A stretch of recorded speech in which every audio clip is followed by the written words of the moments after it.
நம்ம எல்லாருமே ஏதோ ஒரு விதமான இறை சக்தி கூட வழிபாட்டிலே தொடர்புலயே எப்பவுமே இருந்துட்டு இருப்போம்.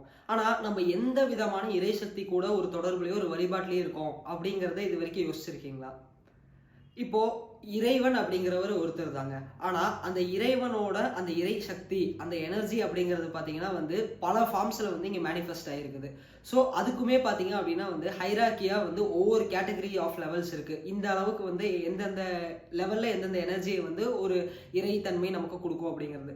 ஸோ அந்த மாதிரி எந்தெந்த லெவல்ல எந்த இறை சக்திகள் வேலை செய்யுது அப்படிங்கிறத இந்த வீடியோவில் பார்க்கலாம். நீங்க எந்த விதமான இறை சக்தி கூட தொடர்புல இருக்கீங்கன்னு இந்த வீடியோவில் நீங்க தெரிஞ்சுக்கலாம்.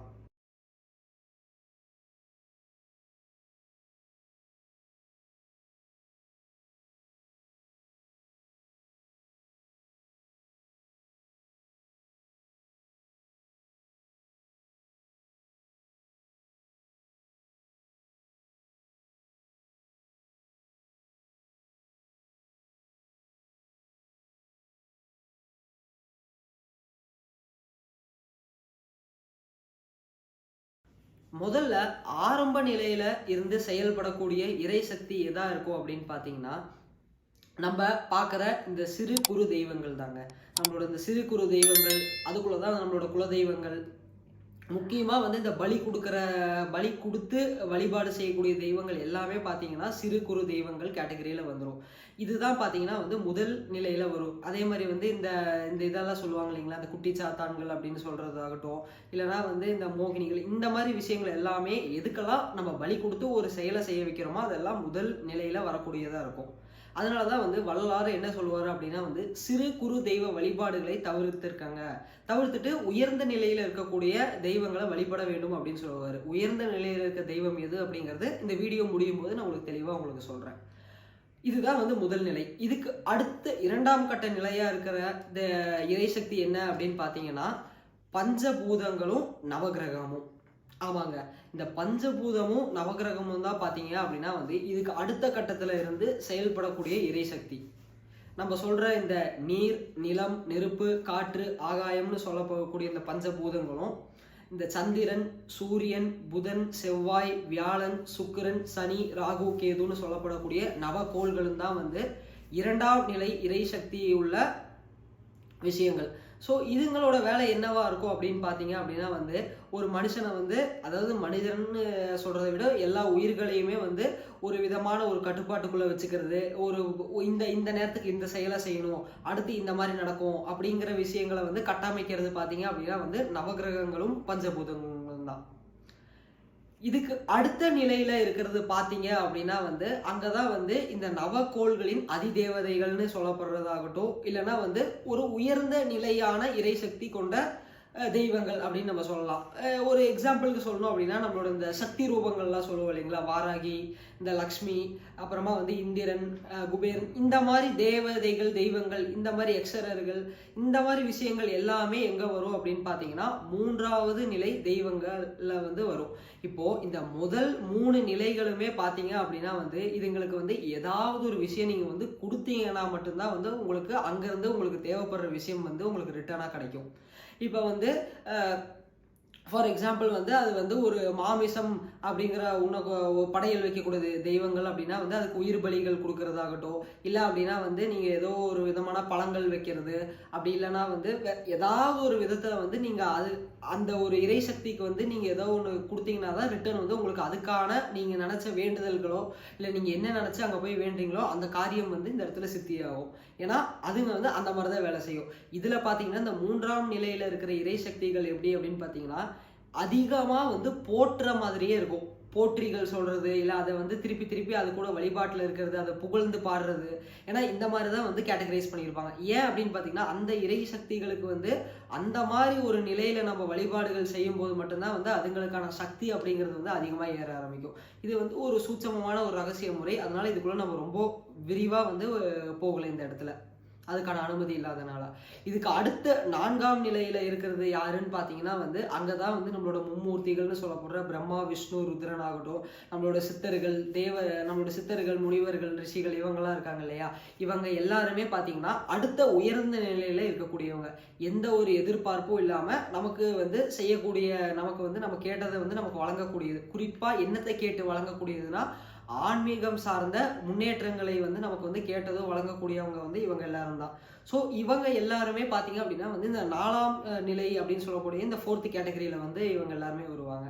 இப்போ இந்த 5வது கேட்டகரியில யார் இருக்கான்னு பார்க்கறதுக்கு முன்னாடி இந்த 5வது கேட்டகரிக்குள்ள இருக்கிற அந்த தெய்வ சக்தி வந்து நேரடியா வந்து எடுத்தோன்னே நம்மளால போய் அடைய முடியாது. ஏன்னா அதற்கான ஒரு அறிவு, ஒரு தெளிவு இது எல்லாமே நம்மகிட்ட இருக்காது ஆரம்ப நிலையில. எல்லாமே வந்து இந்த வள்ளலார் சொல்லக்கூடிய இந்த 7 திரைகள்னு சொல்லக்கூடிய இந்த மாயை வந்து நம்மளை மறைச்சிட்டு இருக்கும். ஸோ இதுல இருந்தெல்லாம் வெளியே கொண்டு வந்து இறைவன்னா இதுதான்ப்பா, இதுதான் உண்மையான இறை அப்படின்னு காட்டுறது யாருன்னு பார்த்தீங்கன்னா இந்த முதல் நிலையோ 2ஆம் நிலையோ 3ஆம் நிலையில இருக்க இறை சக்திகள் காட்டாது. யார் காட்டுவா அப்படின்னு பார்த்தீங்கன்னா வந்து இந்த 4ஆம் நிலையில இருந்து செயல்படக்கூடிய நம்ம சித்தர்கள் ஆகட்டும், இல்லை நம்ம முனிவர்கள், இவங்க தான் வந்து நமக்கு வந்து வெளிப்படையாக காட்டுவாங்க இந்த மாதிரி இருக்கு அப்படின்ட்டு. ஸோ இப்போ அதுக்காக தான் பார்த்தீங்க அப்படின்னா வந்து நம்ம சித்தர்களாகட்டும் இவங்க எல்லாருமே வந்து நேரடியாக எல்லாராலையுமே வந்து எடுத்தோன்னே இறைவன் இதுதான் அப்படின்னு வந்து நம்மளால கண்டுபிடிச்சிட முடியாது.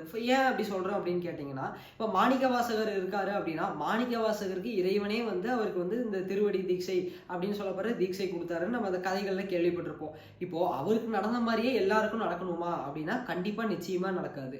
ஏன் அப்படின்னா அவர் இதற்கு முன்னாடி இந்த பிறவிகள்லேயே வந்து அவர் எல்லா நிலைகளையும் கடந்து வந்து இந்த நிலையில இந்த பிறவியில் வந்து இறைவனை அடையணும், இந்த உலகத்திற்கு ஒரு சில தத்துவங்களை சொல்லிட்டு போகணும் அப்படின்னு வந்தனால அவரை வந்து நேரடியாக இறைவன் வந்து ஆட்கொண்டாரு. இப்போ நம்ம எல்லாரும் என்ன பண்றோம்னா, நான் எதுவுமே பண்ண மாட்டேன் சும்மாவே இருப்பேன், இறைவனை வந்து ஆட்கொள்வாரா அப்படின்னு கேட்டா கண்டிப்பா வந்து பண்ண மாட்டாரு.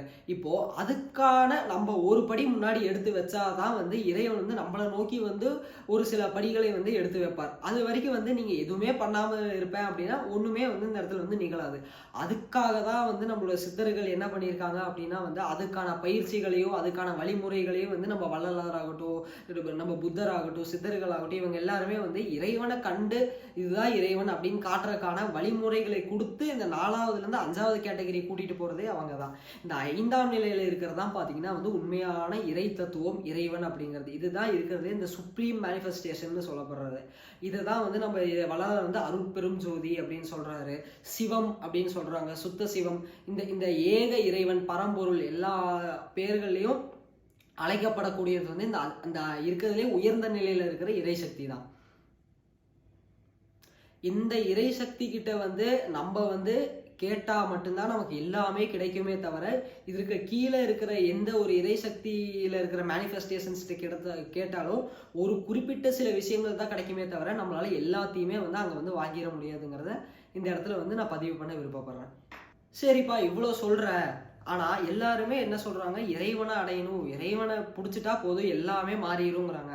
அப்ப அந்த இறைவனை போய் அடையறதுக்கான வழி என்ன அப்படின்னு கேட்டிங்கன்னா அதற்கு ஒரே ஒரு வழிதாங்க இருக்குது. அது என்னன்னு பார்த்தீங்கன்னா நம்ம முருகன் வந்து அருணகிரிநாதர் கொடுத்தாரு இல்லைங்களா ஒரு உபதேசம், அற்புதமான ஒரு உபதேசம், சும்மா இரு சொல்லற அப்படின்னு. அந்த ஒரு உபதேசம் தான் நம்மளை இறைவன் கிட்ட கொண்டு போய் சேர்க்கும்.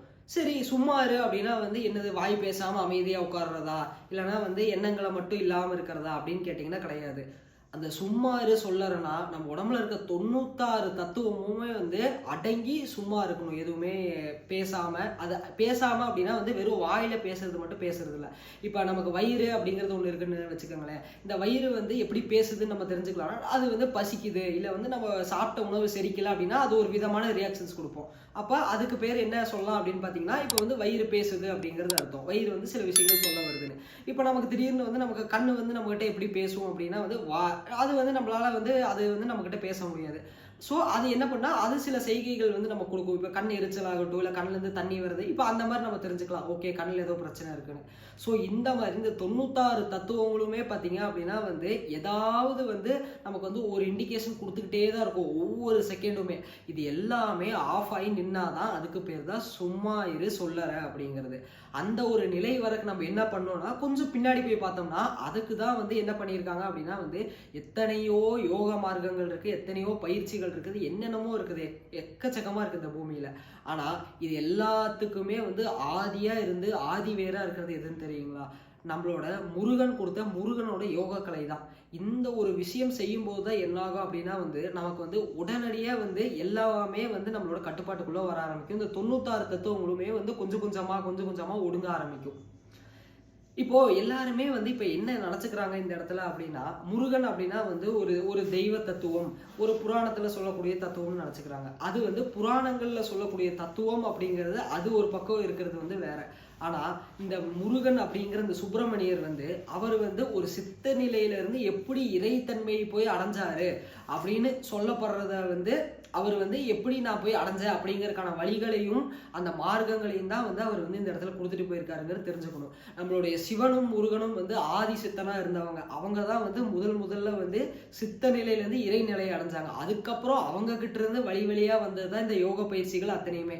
முருகர்கிட்ட இருந்து அகத்தியருக்கு போனதோ, அவர்கிட்ட இருந்து புலத்தியருக்குன்னு இந்த மாதிரி இரு மார்க்கங்கள் வந்து இப்படி போய் நமக்கு வந்து இந்த இப்போ வரைக்கும் இருக்கிற எல்லா யோக பயிற்சிகளும் அப்படிதான் வந்திருக்குது. இதுல வந்து நடுவுல வந்த நிறைய பேர் வந்து எல்லாத்துக்கும் இது கிடைச்சிடக்கூடாது, எல்லாரும் இந்த மாதிரி ஆயிடக்கூடாதுன்னு நிறைய திரிபுகள் பண்ணி, நிறைய மறைப்பு பண்ணி, எக்கச்சக்கமா நிறைய வந்து பிளே எல்லாம் பண்ணி நமக்கு வந்து இப்போ ஒரு சிலர்கிட்ட மட்டும்தான் உண்மையான பயிற்சிகள் அப்படிங்கிறது நம்ம கிட்ட வந்து சேர்ந்துருக்குது. அதனால வந்து இப்போ இறைவனை நான் வந்து பிடிக்கணும் அப்படின்னா வந்து இறைவனை பிடிக்கணும்னு இருக்காம அதற்கான பயிற்சிகளை நம்ம சரியா செய்ய ஆரம்பிச்சோம். அதுவும் இந்த ஒரே பயிற்சி முருகனை கொடுத்த இந்த யோக கலையை நம்ம சரியா செய்ய ஆரம்பிச்சோம் அப்படின்னா நம்மளால வந்து நேரா இறைவன் கூட தொடர்புல இருக்க முடியும் அப்படிங்கிறது வந்து 100% சத்தியமான உண்மை இந்த இடத்துல. நன்றி. அடுத்த பதிவுல சந்திப்போம்.